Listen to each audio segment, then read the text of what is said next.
L'organisation. 4 hommes aidant un seul homme. 4 organisés aidant un seul homme. Il te faut de l'organisation. Il te faut arranger les choses. Si ces hommes n'étaient pas organisés, jamais cet homme ne serait guéri. Jamais cet homme n'allait vivre le miracle. C'était quoi? Nous 4 qui sommes en bonne santé, nous allons travailler pour celui qui est malade. Le respect du leadership. Des 4 qui étaient chefs, voici ma théorie. Peut-être que c'est le paralytique qui était le chef, parce qu'ils l'ont transporté. Peut-être que eux étaient ses travailleurs, et le chef est tombé malade. Ils aimaient tellement leur chef qu'ils ont dit, nous allons aider le chef à être guéri. Ainsi, ils ne faisaient pas ce qu'ils voulaient. C'était celui qui était sur le lit qui leur disait, faites-moi monter, faites-moi descendre, prenez-moi, amenez-moi. Mais peut-être, l'un des 4 était le chef, et tous les autres 3 se soumettaient à lui. Mais je suis sûr qu'il y avait un chef. C'est impossible qu'il y ait 5, parce qu'il y a 5. Il y a 4 personnes en bonne santé, mais un qui est malade. 5 personnes qui vont dans la même direction, qui font la même chose. Cela est impossible sans un leader. Écoutez ceci. J'aimerais parler au leader. Quand tu es leader, assume ton leadership. Tu es chef, tu es chef. Alléluia. Voyez comment le lion assume son leadership dans la forêt. Il est lion, il est lion. Mais des fois, il y a des chefs qui sont trop gentils. La gentillesse n'est pas le fruit du Saint-Esprit. C'est la bonté qui est le fruit du Saint-Esprit. Donne-moi la main, je vais t'expliquer. Tu vois ma chaise qui est là? Elle est comme la chaise de ma femme. Elle est comme la chaise de Papa Belade. Mais personne ne s'assied dessus. Si quelqu'un seulement s'assied là-bas, ça veut dire quoi? Il va un coup d'état, non? Mais ce n'est que la chaise. Mais si quelqu'un s'assied dessus, et puis moi j'ai fait semblant, ça ne veut rien. Ça ne veut rien dire. Non, je suis un petit leader. Un vrai leader, il étudie tout ce que les autres font. Et tu peux savoir, rien que par ça, c'est un défi, n'est-ce pas? N'est-ce pas que quelqu'un peut me défier en venant seulement s'asseoir sur ma chaise, n'est-ce pas? Il s'assied, il ne dit rien, il s'assied seulement. Moi, en tant que leader, je sais que... il y a la guerre ici. Vrai ou faux? Maintenant, ton problème, c'est quoi? C'est toi le chef de la boutique. C'est ta boutique. C'est ta boutique. Dis, c'est ma boutique. C'est ta boutique, mais la femme qui travaille chez toi te gueule. Elle te gueule. Ta travailleuse te gueule. Elle vient quand elle veut. Elle rentre quand elle veut. Elle te parle. Et toi, tu pleures parce que tu es chrétienne. Je te vire. Je te vire. Tu es viré. Pourquoi? Pour que les autres craignent. Toi, tu vas faire l'église ou la boutique. Tu dois te préciser. C'est une boutique ou une église.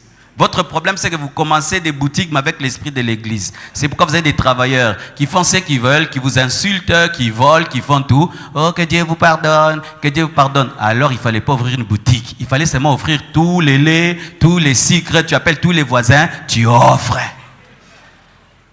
Mais quand tu dis c'est pour gagner l'argent, amen, hein? Quand tu sais que c'est pour gagner l'argent, tu dois être autoritaire.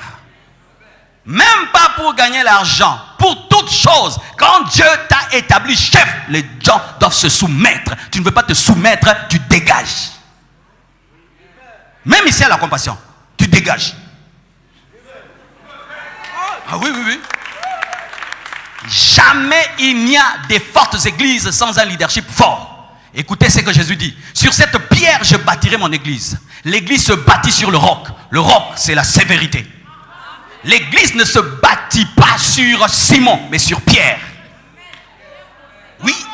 Tu ne peux jamais diriger une grande église si tu es doudou, gentil, gentil, gentil, bon, bon, bon, bon, bon, grand-père, Père Noël. Jamais.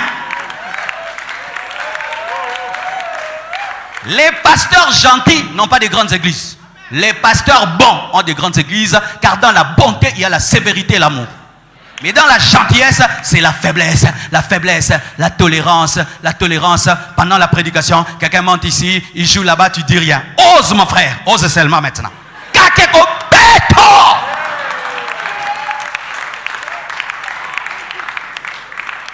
J'ai été dans des églises, je pensais que j'étais au marché. Je vous dis en pleine prédication, les gens se lèvent, ils prennent des photos, ils font ceci.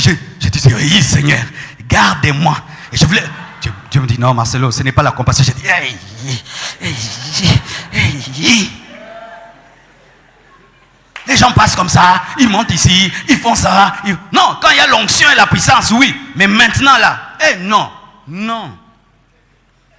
Même ma femme ne peut pas monter ici pendant que je prêche. Non, personne.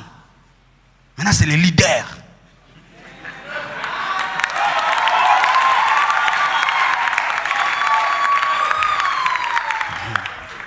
Les jours où Satan a voulu seulement prendre la place de Dieu, il a eu seulement la pensée. Virer. Le roi des rois, le seigneur des seigneurs. Virer. Dire le même jour. Hé, Satan, tu veux prendre ma place? Virer.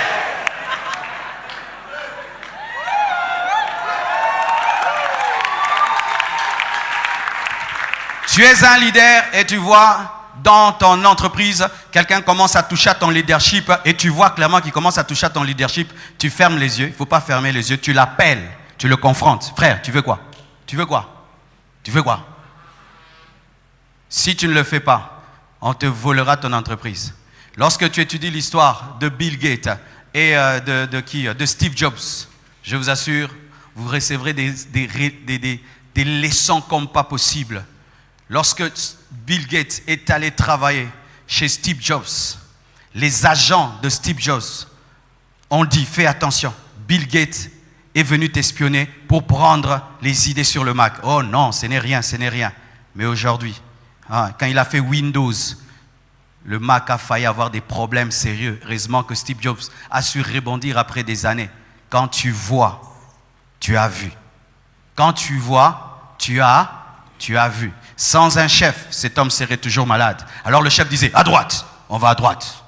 À gauche, on va à gauche. On va devant, devant. On monte, on le fait descendre, on le fait descendre. Miracle. Mais si lui dit à droite, lui il dit, il va là-bas. Et lorsque tu l'entreprise va mourir.